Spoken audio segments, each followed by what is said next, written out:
Thank you. I'm really delighted to be here. This is actually my 40th year of working in or alongside the NHS.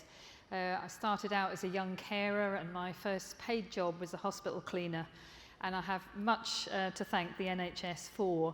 But I'm as passionate and as enthusiastic as I was as a young person. Every day I marvel at the progress that we've made, knowing that there is so much more to do, but knowing that so much has happened means that change is possible. So in my couple of minutes, I just want to emphasise the importance of adopting and delivering on a public health strategy for suicide prevention.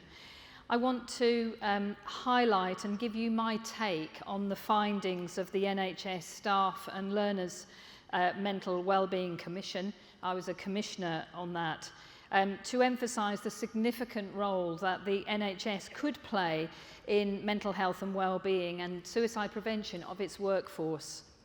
And finally, I hope that I'm able to give you an insight into how Samaritans might help you in your suicide prevention work.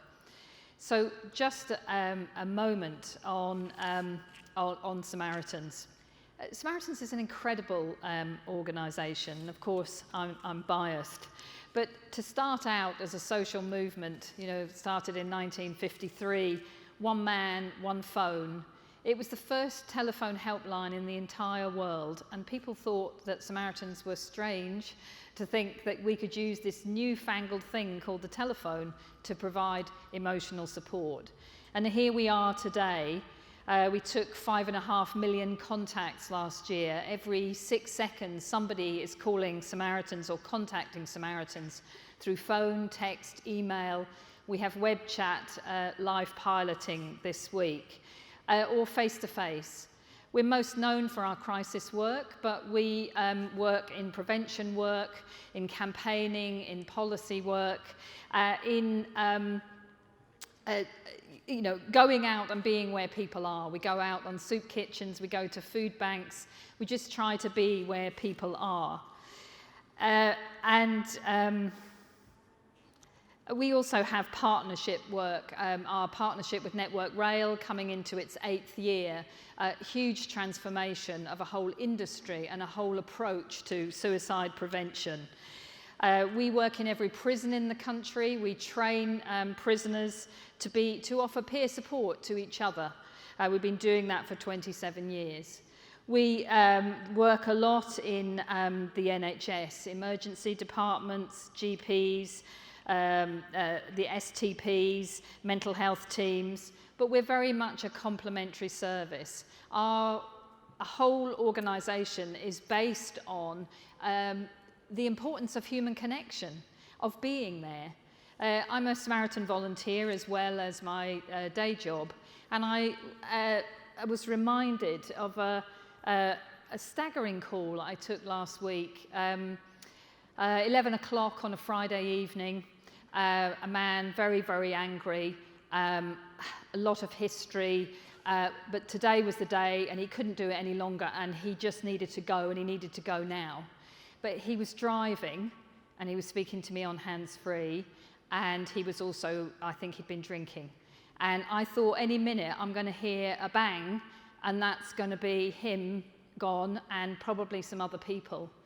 40 minutes later, he's 10 minutes away from home, he's pulled into a petrol station and he's sitting there concluding a conversation with me about what he was going to do next.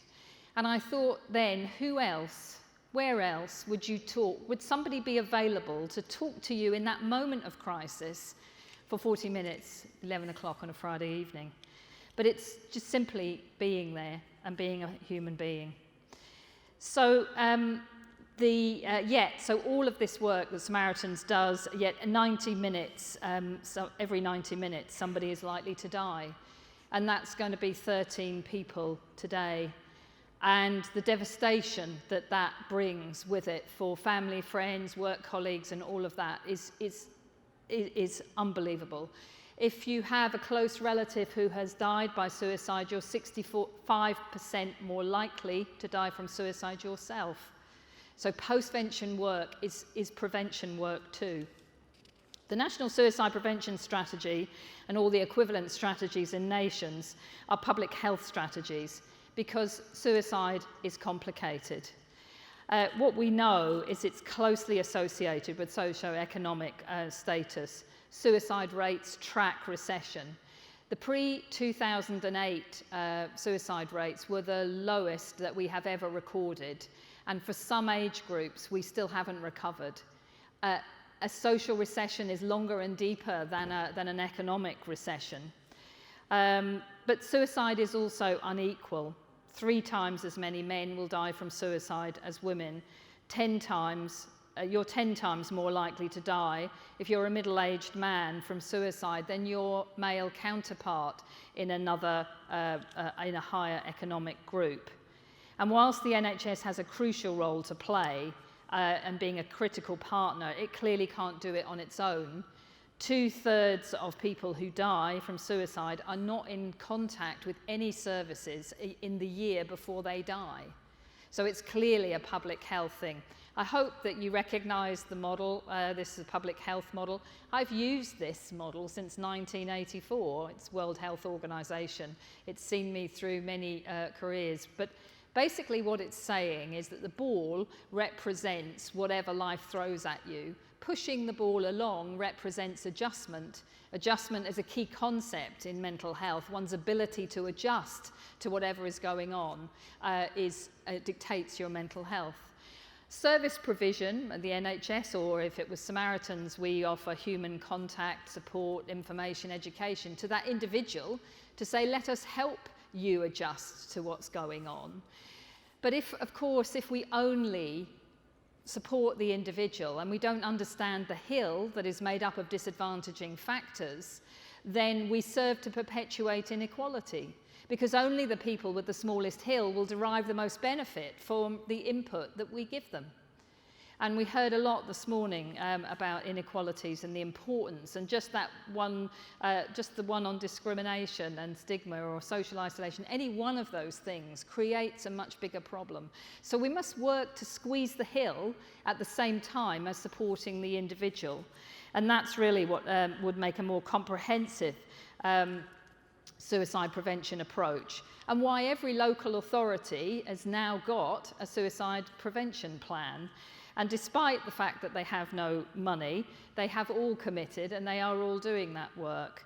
They haven't got enough resource to do what they need to do. But we have just been working with the LGA and the Association of Directors of Public Health and Public Health England to do an assessment of all of those suicide prevention plans, so like a quality assessment. And it's being published tomorrow, so I can't say any more about it, but look out for it. It's great to see the amount of activity, but clearly there's lots to do. So moving on to my final piece.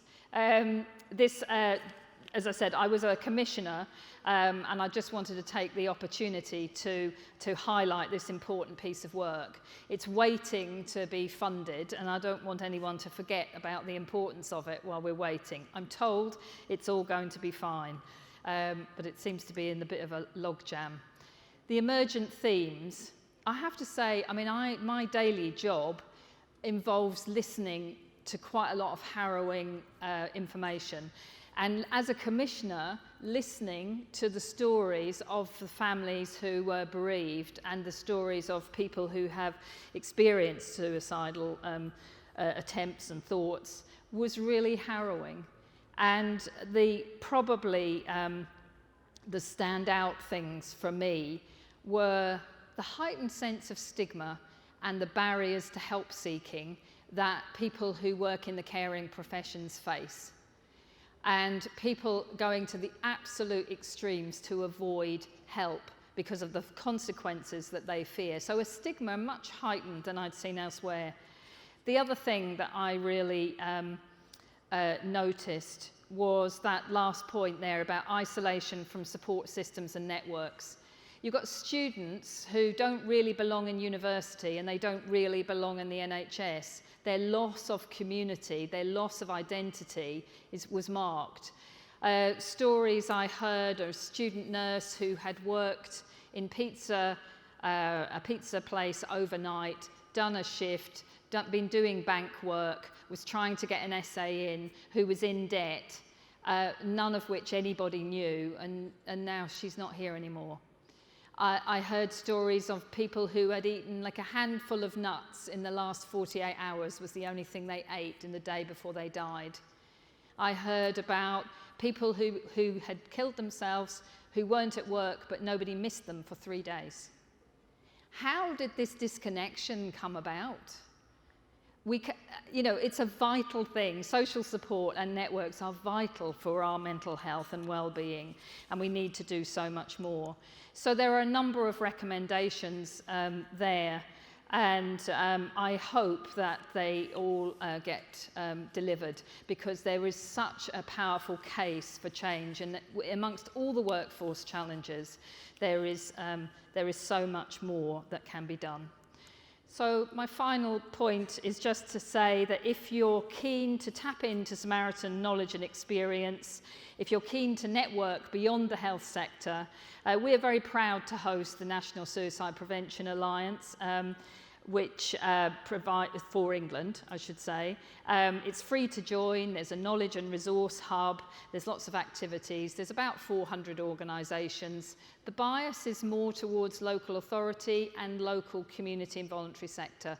We're really delighted to be welcoming the Zero Suicide Alliance and working hard to see how we can join up and make the biggest impact we can. Thank you very much.